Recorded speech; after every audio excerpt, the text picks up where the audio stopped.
ನಮಸ್ಕಾರ ವೀಕ್ಷಕರೇ, ಕಾರ್ಯಕ್ರಮಕ್ಕೆ ಸ್ವಾಗತ ಸುಸ್ವಾಗತ.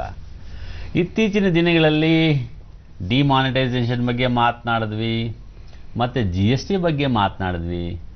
ICAI ನವದೆಹಲಿಯ ಮೂಲಕ ಭಾರತೀಯ ಚಾರ್ಟರ್ಡ್ ಅಕೌಂಟೆಂಟ್ಗಳನ್ನ ಉದ್ದೇಶಿಸಿ ಸನ್ಮಾನ್ಯ ಪ್ರಧಾನಮಂತ್ರಿಗಳು ಭಾಷಣ ಮಾಡಿದ್ರು. ನಿಮ್ಮ ಒಂದು ಸಿಗ್ನೇಚರು ಭಾರತದ ಪ್ರಧಾನಿಯ ಸಹಿಗಿಂತಲೂ ಹೆಚ್ಚು ಮಹೋನ್ನತವಾದದ್ದು. ಸೈನ್ ಮಾಡೋಕ್ಕೆ ಮುಂಚೆ ಸ್ವಲ್ಪ ಎಲ್ಲವನ್ನ ವೆರಿಫೈ ಮಾಡಿ ಭಾರತದ ಆರ್ಥಿಕ ಪ್ರಗತಿಯಲ್ಲಿ ನಿಮ್ಮ ಪಾತ್ರ ಹೇಗಿರಬೇಕು ಅನ್ನೋದನ್ನು ಅವರ ಭಾಷಣದಲ್ಲಿ ಉಲ್ಲೇಖಿಸಿದರು. ಇದರ ಜೊತೆಗೆ CA ಕಟ್ಟಬೇಕಾದ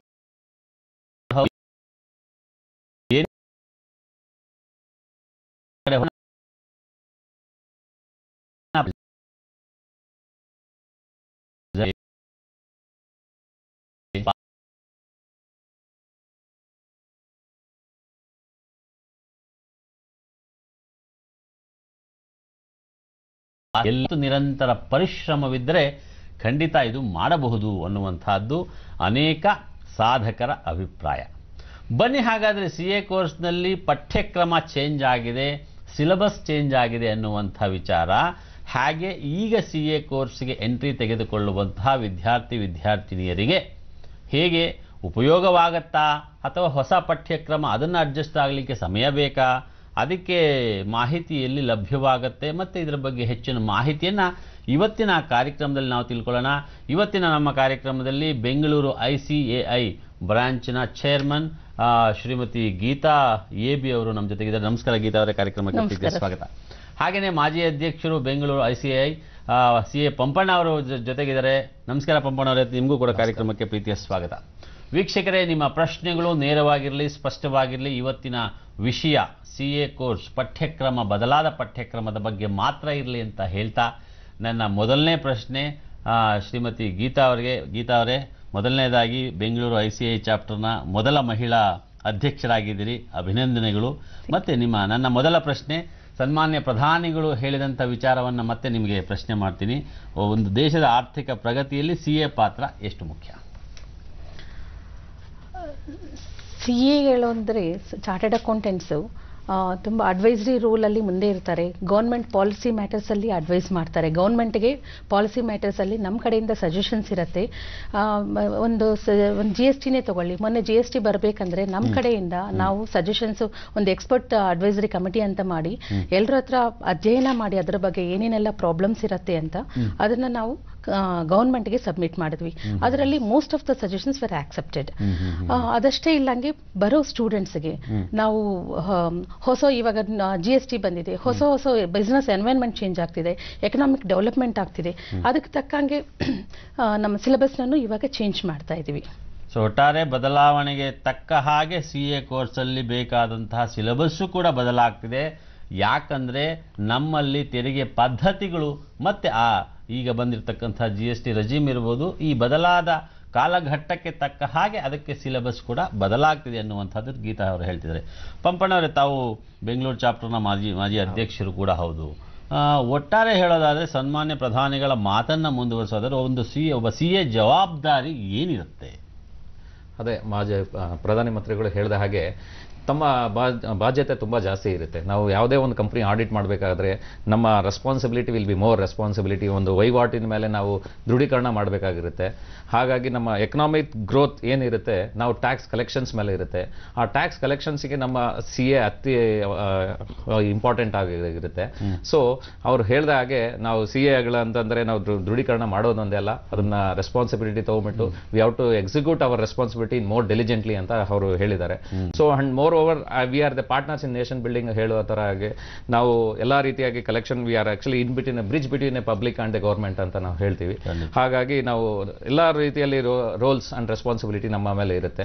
ಸೊ ಹಾಗಾಗಿ ನಾವು ತುಂಬಾ ಸಂಪೂರ್ಣ ಪಾರದರ್ಶಕವಾದಂತಹ ಒಂದು ಆಡಿಟ್ ಜೊತೆಗೆ ಒಂದು ಸಹಿ ಹಾಕುವ ಮುನ್ನ 4 ಸಲ ಯೋಚನೆ ಮಾಡಿ ಅನ್ನುವಂಥ ಒಂದು ಮಾತನ್ನು ಕೂಡ ಅವರು ಹೇಳಿದ್ದಾರೆ. ಅದು ಬಹಳ ಮುಖ್ಯ. ಒಬ್ಬ ಪ್ರೊಫೆಷನಲ್ ಚಾರ್ಟರ್ಡ್ ಅಕೌಂಟೆಂಟ್ಗೆ ಆತನ ಜವಾಬ್ದಾರಿಗಳನ್ನು ಅರಿಯುವಂತಹ ಒಂದು ಅಗತ್ಯ ಬಹಳ ಇದೆ ಅನ್ನುವಂಥದ್ದು ಪಂಪಣ್ಣ ಅವರು ಕೂಡ ಹೇಳ್ತಾ ಇದ್ದಾರೆ. ಗೀತಾ ಅವರೇ, ಸಾಮಾನ್ಯವಾಗಿ ಸಿಲೆಬಸ್ ಚೇಂಜ್ ಅಂದರೆ ಅದಕ್ಕೆ ಮುಖ್ಯವಾದ ಕಾರಣಗಳೇನಿರುತ್ತೆ? ಸೊ ಈ ನಿಟ್ಟಿನಲ್ಲಿ CA ಕೋರ್ಸ್ ಬಗ್ಗೆ ಈಗ ಆಗ್ತಿರೋ ಸಿಲೆಬಸ್ ಚೇಂಜ್ಗೆ ಏನು ಕಾರಣ? ಒಂದು ನಾನು ಹೇಳಿದ ಹಾಗೆ ಬಿಸ್ನೆಸ್ ಡೆವಲಪ್ಮೆಂಟ್, ಎಕನಾಮಿಕ್ ಡೆವಲಪ್ಮೆಂಟ್ ಆಗ್ತದೆ. ಅದಕ್ಕೆ ತಕ್ಕಂಗೆ ನಾವು ನಮ್ಮ ಸಿಲೆಬಸ್ನನ್ನು ಚೇಂಜ್ ಮಾಡ್ಕೋಬೇಕು. ಯಾಕಂದ್ರೆ ಇವಾಗ ಪಂಪಣ್ಣ ಅವ್ರು ಹೇಳಿರೋ ಥರ ನಾವು ಒಂದ್ಸಲ CA ಕಂಪ್ಲೀಟ್ ಆದಮೇಲೆ ನಾವು ಪಬ್ಲಿಕಲ್ಲಿ ಬರ್ತೀವಿ, ನಮ್ಮ ಸಿಗ್ನೇಚರ್ಗೆ ಅಷ್ಟು ವ್ಯಾಲ್ಯೂ ಇರುತ್ತೆ. Not only signature, even advisory level also. ನಾವು ಅವ್ರಿಗೆ ಟ್ರೇಡರ್ಸ್ಗೆ ಒಂದು ಅಡ್ವೈಸ್ ಮಾಡ್ತಿದ್ವಿ ಅಂದರೆ ನಾವು ಇವಾಗ ಅಪ್ ಟು ಡೇಟ್ ನಾಲೆಡ್ಜಲ್ಲಿ ಇರಬೇಕು. ಈಗ ಏನು ನಾಲೆಡ್ಜ್ ಬೇಸ್ಡ್ ಏನು ಬೇಕಾಗಿದೆ, ನೀಡ್ ಆಫ್ ದ ಆರ್, ಅದ್ರ ಬಗ್ಗೆ ನಮಗೆ ಮಾಹಿತಿ ಇರಬೇಕು. ಸೊ ಅದರಲ್ಲಿ ನಮ್ಮ ಸ್ಟೂಡೆಂಟ್ಸ್ನ ಬಿಲ್ಡಪ್ ಮಾಡಬೇಕು ಅಂತ. ಹಾಗೆ ನೋಡಿದ್ರೆ ನಮ್ಮ CA ನಲ್ಲಿ ನಾವೇ ಫಸ್ಟ್ GST ಫಸ್ಟ್ ಜುಲೈ ಬಂದಿದೆ. GST ಸಿಲೆಬಸ್ ನಮ್ಮ ಸಿಲೆಬಸ್ ಅಲ್ಲಿ ಇನ್ಕ್ಲೂಡ್ ಆಗಿದೆ. ನಮ್ದೇ ಫಸ್ಟ್ ಪ್ರೊಫೆಷನಲ್ ಬಾಡಿ ಅಂಶ ಇದು. ಯಾಕಂದ್ರೆ ಅಪ್ಡೇಟ್ ಆಗಿಲ್ಲ ಅಂದರೆ ಔಟ್ಡೇಟ್ ಆಗಿಬಿಡ್ತೀವಿ ಅಂತ ಹೇಳ್ತಿರ್ತಾರೆ. ಹಾಗೆ CA ಕೋರ್ಸ್ನಲ್ಲಿ ಜುಲೈ 1ರಿಂದ ಇಂಪ್ಲಿಮೆಂಟ್ ಆದಂತಹ GSTಯನ್ನು ಆಲ್ರೆಡಿ CA ಕೋರ್ಸಿಗೆ ತಗೊಂಡಿರುವಂಥದ್ದು ಬಹಳ ದೊಡ್ಡ ಬದಲಾವಣೆ. ಅಂದರೆ ಕ್ಷಿಪ್ರಗತಿಯಲ್ಲಿ, ತ್ವರಿತಗತಿಯಲ್ಲಿ ನೀವು ಅದನ್ನು ಅಡಾಪ್ಟ್ ಮಾಡ್ಕೊಂಡಿದ್ದೀರಿ. ಅದು ಬಹಳ ಮುಖ್ಯ. ಆ್ಯಂಡ್ ಇವತ್ತಿನ ವಿದ್ಯಾರ್ಥಿಗಳಿಗೂ ಕೂಡ ಅದು ಹೆಲ್ಪ್ ಆಗುತ್ತೆ, ಬಹಳಷ್ಟು ಹೆಲ್ಪ್ ಆಗುತ್ತೆ ಅಂತ ಹೇಳ್ಬೋದು. ಒಂದು ದೂರವಾಣಿ ಕರೆಯಿದೆ, ನಿಮ್ಮ ಜೊತೆ ಮತ್ತೆ ಮಾತನಾಡ್ತೀನಿ. ಡಾಕ್ಟರ್ ಸರಾಫ್ ಭಟ್ಕಲ್ದಿಂದ. ನಮಸ್ಕಾರ ಸರಾಫ್, ಪ್ರಶ್ನೆ ಕೇಳಿ. ನಮಸ್ಕಾರ. ನಮಸ್ಕಾರ. ಈಗ CAಯಲ್ಲಿ CA ಪಾರ್ಟ್ ಫಸ್ಟ್ ಸಾಧಾರಣ ಬಹುತೇಕ ಹುಡುಗರು ಪಾಸ್ ಮಾಡ್ತಾರೆ. CA ಪಾರ್ಟ್ ಸೆಕೆಂಡ್ ನಲ್ಲಿ ಫೇಲ್ ಆಗ್ತಾ ಹೋಗ್ತಾರೆ. ತುಂಬಾ ಸಲ ಫೇಲ್ ಹಾಕೊಂಡದನ್ನ ಹಾಗೆ ಬಿಟ್ಟು ಹಾಗೆ ಇಲ್ಲಾದ್ರೂ ಅಕೌಂಟ್ಸ್ ಬರೀಲಿಕ್ಕೆ ಅವರು ಸೇರ್ಕೊಳ್ತಾರೆ. ಈಗ ಈ ಬದಲಾದ ಪಠ್ಯಕ್ರಮದಿಂದ ಈ ಒಂದು ಏನು ಹಿಂದಿನ ತಡೆ ಇತ್ತು ಹುಡುಗರಿಗೆ CA ಪಾರ್ಟ್ 2ರಲ್ಲಿ, ಅದರಿಂದ ಏನಾದ್ರೂ ಈ ಹೊಸಬರಿಗೆ CA ಕಂಪ್ಲೀಟ್ ಮಾಡ್ಲಿಕ್ಕೆ ಹೆಚ್ಚಿನ ಅವಕಾಶಗಳು ಇವೆಯೋ ಹೇಗೆ? ಅಂದ್ರೆ ನೇರವಾಗಿ ಹೇಳೋದಾದ್ರೆ ಏನಾದ್ರು ಸ್ವಲ್ಪ ಈಸಿ ಇದೆಯಾ ಅನ್ನೋದು ನಿಮ್ಮ ಪ್ರಶ್ನೆ. ಈಸಿ ಇದೆಯಾ ಹೇಗೆ? ಹೌದು, ಖಂಡಿತ. ನಿಮ್ಮ ಪ್ರಶ್ನೆಗೆ ಮೊದಲು ಗೀತಾ ಅವರು ಉತ್ತರ ಕೊಡ್ತಾರೆ. ಏನು ಹೇಳ್ತಾರೆ ನೋಡೋಣ. ಸರ್, ಹೊಸ ಸಿಲೆಬಸ್ಸಲ್ಲಿ ಇದಕ್ಕೆ ಮುಂಚೆ ನಾವು ಹಳೆ ಸಿಲೆಬಸ್ಸಲ್ಲಿ ಇನ್ಪುಟ್ ಬೇಸ್ಡ್ ಅಂತ ಇತ್ತು. ಈಗ ಹೊಸ ಸಿಲೆಬಸ್ಸಲ್ಲಿ ಔಟ್ಪುಟ್ ಬೇಸ್ಡ್. ಅಂದರೆ ಎಂಟ್ರಿ ಲೆವೆಲ್ ಅಲ್ಲೇ ಫಿಲ್ಟ್ರೇಷನ್. ಫೌಂಡೇಶನಲ್ಲಿ ತಗೊಂಡ್ರೆ ಅದಕ್ಕೆ ಸಬ್ಜೆಕ್ಟಿವ್ ಟೈಪ್ ಮಾಡಿದ್ದು, ಇದಕ್ಕೆ ಮುಂಚೆ ಆಬ್ಜೆಕ್ಟಿವ್ ಟೈಪ್ ಇತ್ತು. ಸೊ ಅದರಿಂದ ಸ್ಟಾರ್ಟಿಂಗ್ ಅಲ್ಲೇ ಎಂಟ್ರಿ ಲೆವೆಲೇ ನಾವು ಸ್ವಲ್ಪ ಕಷ್ಟ ಮಾಡಿದ್ರೆ, ಕಷ್ಟ ಅಂದ್ರೆ ಫಿಲ್ಟರ್ ಯಾರು ಇಷ್ಟ ಇರ್ತಾರೋ, ಯಾರು ಇಂಟ್ರೆಸ್ಟ್ ಇರ್ತಾರೋ ಅವ್ರ ಮುಂದಕ್ಕೆ ಹೋಗೋದು. ಮಾತ್ರ ಮುಂದೆ ಹೋಗುತ್ತೆ. ಡೆಡಿಕೇಶನ್, ಹಾರ್ಡ್ ವರ್ಕ್ ಇದ್ರೆ ಏನ್ ಬೇಕಂದ್ರೂ ಸಾಧಿಸಬಹುದು. ಇವಾಗ ಹೊಸ ಸಿಲೆಬಸ್ ಅಲ್ಲಿ ಬೇರೆ ಇಂಟರ್ನ್ಯಾಷನಲ್ ಟ್ಯಾಕ್ಸೇಷನ್ ಆಗಲಿ, ಫಾರೆನ್ಸಿಕ್ ಆಡಿಟ್ ಆಗಲಿ, ಬೇರೆ ಅಪ್ ಟು ಡೇಟ್ ಇದಿರೋದ್ರಿಂದ, ಸಿಲೆಬಸ್ ಹೊಸದು ಬಂದಿರೋದ್ರಿಂದ ಒಳ್ಳೆ ಆಪರ್ಚುನಿಟೀಸ್ ಇದೆ. ಸ್ವಲ್ಪ ಇನ್ನೊಂದು ಹೇಳೋದಕ್ಕೆ ಇಷ್ಟಪಡ್ತೀನಿ. ಇಲ್ಲಿ ನಮ್ಮ CA ಇನ್ಸ್ಟಿಟ್ಯೂಟ್ ಇಂದ ಸ್ಕಿಮ್ ಡೌನ್ ಮಾಡಿದ್ದಾರೆ. ಅಂದ್ರೆ ಸಿಲೆಬಸ್ನ ಮಾರ್ಕ್ಸ್ ಎಷ್ಟು ಮಾರ್ಕ್ಸ್ ಯಾವ ಸಬ್ಜೆಕ್ಟ್ಗೆ ಅಲೋಕೇಟ್ ಮಾಡಿದ್ದಾರೆ, ಎಕ್ಸಾಮ್ ಪೇಪರ್ ಅಲ್ಲಿ ಎಷ್ಟು, ಈ ಚಾಪ್ಟರ್ ಅಲ್ಲಿ ಇಷ್ಟು ಮಾರ್ಕ್ಸ್ ಅಂತಂದ್ರೆ ಅದಕ್ಕೆ ಅಲೋಕೇಟ್ ಮಾಡಿದ್ದಾರೆ ಇದರಲ್ಲಿ. ಸೊ ಅದಕ್ಕೆ ನಮ್ಮ IDT ಕಮಿಟಿ ಚೇರ್ಮನ್ ಮಧುಕರ್ ಹಿರೇಗಂಗೆ ಅವರು ಅದರಲ್ಲಿನೂ ಇನ್ವಾಲ್ವ್ ಆಗಿ ಮುಂದೆ ಸ್ಟೆಪ್ ತಗೊಂಡಿದ್ದಾರೆ.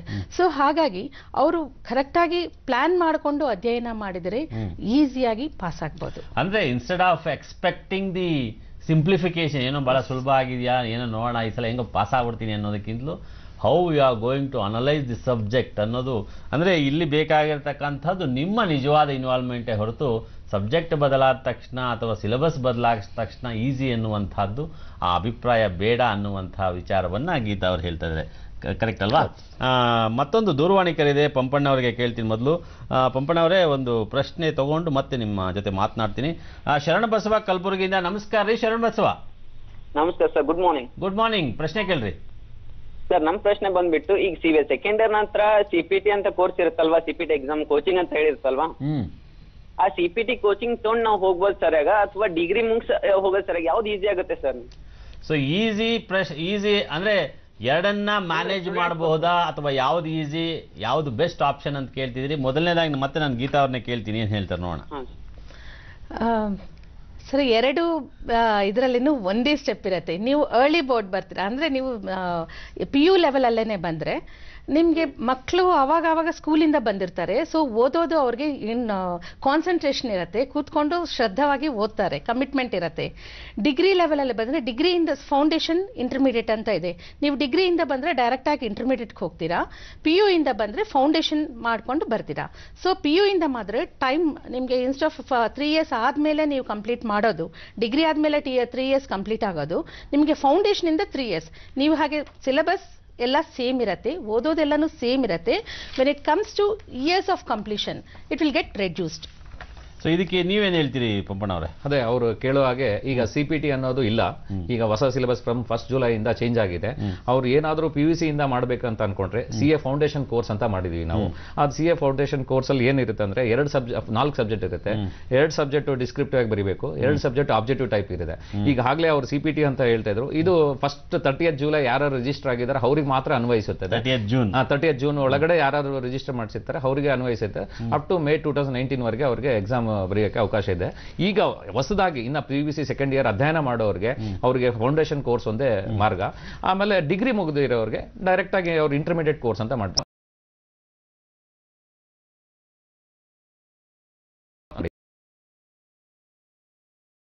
ನಾವು ಆಮೇಲೆ final course as usual. So ಅವ್ರು ಹೇಳೋ ರೀತಿಯಾಗಿ +2 ಆದ್ಮೇಲೆ ಅವರು ತಗೊಳ್ಳೋ ರೀತಿಯಾಗಿದ್ರೆ ಫೌಂಡೇಶನ್ ರೂಟ್ ಆಗಿ ಬರಬೇಕು, ಇಲ್ಲ ಅಂದ್ರೆ ಡಿಗ್ರಿ ಮುಗಿದ್ಮೇಲೆ ಬರುವಾಗಿದ್ರೆ ಡೈರೆಕ್ಟ್ ಇಂಟರ್ಮೀಡಿಯೇಟ್ ಕೋರ್ಸ್ ಇಂದ ಬರಬಹುದು. ಅಂದ್ರೆ ಒಂದು ವಿಚಾರವನ್ನ ಅವ್ರಿಗೆ ಹೇಳಬಹುದು, ನೀವು PUC ಆದ್ಮೇಲೆ ಸೇರ್ಕೋತೀರಾ, ಡಿಗ್ರಿ ಆದ್ಮೇಲೆ ಸೇರ್ಕೋತೀರಾ ಅನ್ನುವಂಥದ್ದು ನಿರ್ಧಾರ ನಿಮ್ಮದೇ. ಯಾಕಂದ್ರೆ PUC ಆದ್ಮೇಲೆ ಸ್ಟಡಿ ಬಗ್ಗೆ ಹೆಚ್ಚು ಆಸಕ್ತಿ ಇರುತ್ತೆ, ಮೆಚುರಿಟಿ ಸ್ವಲ್ಪ ಕಡಿಮೆ ಇರುತ್ತೆ. ಡಿಗ್ರಿ ಆದಮೇಲೆ ಮೆಚುರಿಟಿ ಜಾಸ್ತಿ ಇರುತ್ತೆ, ಸ್ವಲ್ಪ ಡಿವಿಯೇಷನ್ಸ್ ಇರುತ್ತೆ, ನಮ್ಮ ಗಮನ ಎಲ್ಲೆಲ್ಲ ಹೋಗ್ತಿರುತ್ತೆ. ಹಾಗಾಗಿ ನಿರ್ಧಾರ ನಿಮ್ಮದೇ. ಯಾವುದೇ ನಿರ್ಧಾರ ತೆಗೆದುಕೊಂಡ್ರೂ ಅಚಲವಾದ ನಿರ್ಧಾರ ಮತ್ತು ನಿರಂತರವಾದ ಪರಿಶ್ರಮ ಬೇಕು ಅನ್ನುವಂಥದ್ದು ಇಬ್ಬರು ನಮ್ಮ ಇವತ್ತಿನ ಅತಿಥಿಗಳು ಹೇಳ್ತಿದ್ದಾರೆ. ಅದನ್ನು ಬಹಳ ಮುಖ್ಯವಾಗಿ ನೀವು ಗಮನಿಸಬೇಕು. ಬನ್ನಿ ಹಾಗಾದ್ರೆ ಮತ್ತೊಂದು ದೂರವಾಣಿ ಕರೆಯೋದು ಯಾರು ನೋಡೋಣ. ಹಲೋ, ನಮಸ್ಕಾರ ಸರ್, ನಾನು ಹಾವೇರಿ ML ಹೊನಕೇರಿ ಅಂತ. ನಮಸ್ಕಾರ ರೀ ಹೊನಕೇರಿ ಅವ್ರು, ಹೆಂಗದ್ರಿ? ಚೆನ್ನಾಗಿದ್ದೀನಿ ಸರ್. ಕೇಳ್ರಿ ಪ್ರಶ್ನೆ. ಸರ್ ನಮ್ದು 2 ಪ್ರಶ್ನೆ sir.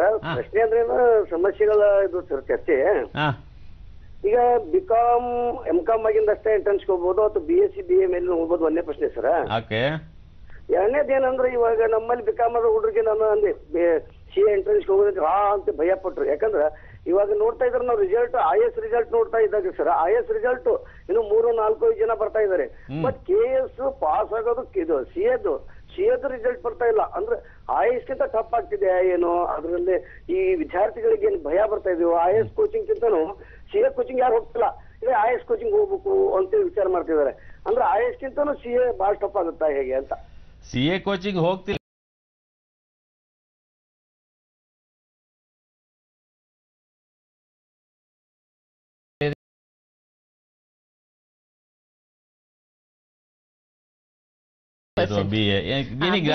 Any graduation other than commerce ಇದ್ರೆ 60% ಕ್ವಾಲಿಫಿಕೇಶನ್ ಇರಬೇಕು. CA ನಲ್ಲಿ ಎಂಟರ್ ಆಗಬೇಕಂದ್ರೆ for commerce students it is 55%. So ನೀವು ಸಿಲೆಬಸ್ ಔಟ್ಕಮ್ ಬಗ್ಗೆ, ರಿಸಲ್ಟ್ ಬಗ್ಗೆ ಮಾತಾಡ್ತಿದ್ದೀರಾ. ರಿಸಲ್ಟ್ ಓದೋದು ಎಲ್ಲರೂ ಮಕ್ಕಳು ಒಂದೇ ಥರ ಓದೋದು, ಅಂದರೆ ಕಮಿಟ್ಮೆಂಟ್ ಇರಬೇಕು, ನಾವು ಶ್ರದ್ಧೆ ಇರಬೇಕು. ನೀವು ಇದಕ್ಕೆ ಮುಂಚೆ ಹೇಗಿದ್ರೆ ನಾನು BCom ಅಲ್ಲಿ ರ್ಯಾಂಕ್ ಹೋಲ್ಡರು, PU ನಲ್ಲಿ ರ್ಯಾಂಕ್ ಹೋಲ್ಡರು, ನಾನು ಇಲ್ಲಿ ಪಾಸ್ ಆಗ್ತಾ ಇಲ್ಲ ಅಂತಲ್ಲ, ಹೇಗೆ ಓದ್ತಿದ್ದಾರೆ ಅನ್ನೋದು ಇಂಪಾರ್ಟೆಂಟು. ನಮ್ಮ ಇನ್ಸ್ಟಿಟ್ಯೂಟಿಂದ ಸ್ಟಡಿ ಮೆಟೀರಿಯಲ್ ಕೊಡ್ತಾರೆ. ಎಲ್ಲ ಮಕ್ಕಳು ಸ್ಟಡಿ ಮೆಟೀರಿಯಲ್ ಅಂತೂ ಮುಟ್ಟಲ್ಲ, ಟ್ಯೂಷನ್ ಅಂತ ಹೋಗ್ಬಿಡ್ತಾರೆ. ಬರೀ ಟ್ಯೂಷನ್ ಹೋಗೋದು, ಅಟೆಂಡ್ ಮಾಡೋದು, ಬರೋದು, ಆಫೀಸ್ಗೆ ಹೋಗೋದು. ನಮ್ಮ ಆರ್ಟಿಕಲ್ಶಿಪ್ ಅಂತ ಮಾಡಬೇಕು. ಸೊ ಆರ್ಟಿಕಲ್ಶಿಪ್ಗೆ ಹೋಗ್ತಾರೆ, ಬರ್ತಾರೆ, ನೆಕ್ಸ್ಟ್ ಟ್ಯೂಷನ್ಗೆ ಹೋಗ್ತಾರೆ. ಅವ್ರಿಗೆ ಓದೋದಕ್ಕೆ ಟೈಮೇ ಇರೋಲ್ಲ. ಎಕ್ಸಾಮ್ ಮುಂಚೆ 1 ತಿಂಗಳು ಮುಂಚೆ ಬುಕ್ ತೊಗೊಂಡು ಟ್ಯೂಷನಲ್ಲಿ ಏನು ಹೇಳಿರ್ತಾರೆ ಅವರು ಟ್ಯೂಷನಲ್ಲಿ ನೀವು ಓದ್ಕೊಂಡು ಹೋದ್ರೆ ಅದೊಂದು ಗೈಡೆನ್ಸ್ ಅಷ್ಟೇ. ಬಟ್ ಮೇನ್ ನಮಗೆ ಬೈಬಲ್ ನಮ್ಮ ಇದು ಅಂತ ಹೇಳಿದ್ರೆ ಮೇನ್ ನಮ್ಮ ಇನ್ಸ್ಟಿಟ್ಯೂಟ್ ಸ್ಟಡಿ ಮೆಟೀರಿಯಲ್ ಅನ್ನ RTP ಅಂತ ಕೊಡ್ತಾರೆ, ರಿವಿಷನ್ ಟೆಸ್ಟ್ ಪೇಪರ್ಸ್. ಅಂದ್ರೆ ಇನ್ಸ್ಟಿಟ್ಯೂಟ್ ಪಬ್ಲಿಕೇಶನ್ಸ್ ಏನಿದೆ CA point, student point of view, ಅದನ್ನ ನೀವು ಓದಿದರೆ ಖಂಡಿತ ಪಾಸ್ ಆಗ್ಬೋದು. ಅಂದ್ರೆ ಜನರಲ್ ಆಗಿ ಹೇಳ್ಬೇಕಾದ್ರೆ ಟೆಕ್ಸ್ಟ್ ಬುಕ್ ಓದಿದ್ರೆ ಸ್ಟಫ್ ಜಾಸ್ತಿ, ಗೈಡ್ ಓದಿದ್ರೆ ಏನಾಗುತ್ತೆ ಸ್ವಲ್ಪ ನಾವು ಹೈಲೈಟ್ಸ್ ಓದ್ಕೋಬಹುದು. ಟೆಕ್ಸ್ಟ್ ಬುಕ್ ಹೋದ್ರೆ ಸ್ವಲ್ಪ ತಲೆಯಲ್ಲಿ ಜಾಸ್ತಿ ಬಂಡವಾಳ ಇರುತ್ತೆ ಅನ್ನುವಂಥದ್ದು.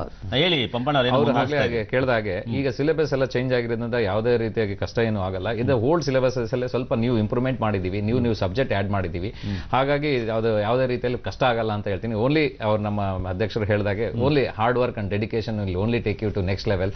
ಸೊ ಸ್ವಲ್ಪ ತಗೊಂಡು ಅವರು ಡೈರೆಕ್ಟ್ ಡಿಗ್ರಿ ಮಾಡಿದ ಬಂದವರಿಗೆ ಅವರು ಕಾಮರ್ಸ್ ಮಾಡಿರ್ಬೋದು, ನಾನ್ ಕಾಮರ್ಸ್ ಮಾಡಿರ್ಬೇಕು, ಬ್ಯಾಕ್ಗ್ರೌಂಡ್ ಇಂದ ಬಂದಿರಬಹುದು, ಅವರು ಸ್ವಲ್ಪ ಹೆಚ್ಚಿನ ಎಫರ್ಟ್ಸ್ ಹಾಕಬೇಕು ಅಂತ ನಾನು ಹೇಳ್ತೀನಿ. 60%. ನಮ್ಮ ವೀಕ್ಷಕರಿಗೆ ಒಂದು ಮಾತನ್ನ ಹೇಳ್ಬೋದು. ವೀಕ್ಷಕರೇ ಒಂದನ್ನ ಗಮನಿಸಿ, CA ಬಹಳ ಕಷ್ಟ ಅಂತೆ ಸೇರ್ಕೊಂಡ್ಮೇಲೆ ಪಾಸ್ ಆಗಲ್ವಂತೆ ಅನ್ನೋದಕ್ಕಿಂತನೂ ಅಥವಾ ಟ್ಯೂಷನ್ಗೆ ಹೋಗಿದ ತಕ್ಷಣ ಪಾಸ್ ಆಗ್ಬಿಡ್ತೀವಿ ಅನ್ನುವಂಥದ್ದು ಅಲ್ಲ. ಸೊ ಅದಕ್ಕೆ ಬೇಕಾದಂತಹ ನಿಖರವಾದಂತಹ ಒಂದು ಡೆಡಿಕೇಶನ್ ಬಹಳ ಮುಖ್ಯ. ಒಂದು ಆ ನಿಜವಾದ ಪರಿಶ್ರಮ ಇದ್ರೆ ಆಗತ್ತೆ. ಆದರೆ ICAI institute of chartered accountants of India ಅವ್ರದೇ ಆದಂತಹ ಒಂದು ಸಿಲೆಬಸ್ ಅನ್ನು ಇಟ್ಟುಕೊಂಡು ಅದೊಂದು ಸ್ಟ್ಯಾಂಡರ್ಡ್ಸ್ನ ಮೇಂಟೈನ್ ಮಾಡಿಕೊಂಡು ವಿದ್ಯಾರ್ಥಿಗಳು ಒಂದು ಪ್ರಶ್ನೆಯನ್ನು ಹೇಗೆ ಅನಲೈಸ್ ಮಾಡಬಹುದು ಅನ್ನುವಂತಹ ಹಲವಾರು ಆಪ್ಷನ್ಸನ್ನು ಕೊಟ್ಕೊಂಡು ಬರ್ತಾ ಇದೆ. ಅದಕ್ಕೆ ಏನಂದರೆ ಒಬ್ಬ CAಗೆ ಬೇಕಾದಂತಹ ಆ ಬುದ್ಧಿಮತ್ತೆ ಒಂದು ಬೇಸಿಕ್ ಲೆವೆಲಿಂದನೇ ಹೆಚ್ಚು ಹೆಚ್ಚು ಇಂಪ್ರೂವ್ ಆಗೋ ಹಾಗೆ ನೋಡ್ಕೋತಾ ಇದೆ. ಆ ಸಿಲೆಬಸ್ಸನ್ನು ಭಾಳ ಮುಖ್ಯವಾಗುತ್ತೆ ಹೊರತು ಸೊ ನಾವು ಶಾರ್ಟ್ಕಟ್ಟಲ್ಲಿ ಹೋಗ್ತೀವಿ ಅಂದರೆ ಅದಾಗುವಂಥದ್ದಲ್ಲ. ಬನ್ನಿ ಹಾಗಾದ್ರೆ ಮತ್ತೊಂದು ದೂರವಾಣಿ ಕರೆ ಇದೆ. ಹರಿ ಮಲ್ಲೇಶ್ವರಂ ಅವರು, ನಮಸ್ಕಾರ. ಹರಿ, ಪ್ರಶ್ನೆ ಕೇಳಿ. ನಮಸ್ಕಾರ ಸರ್.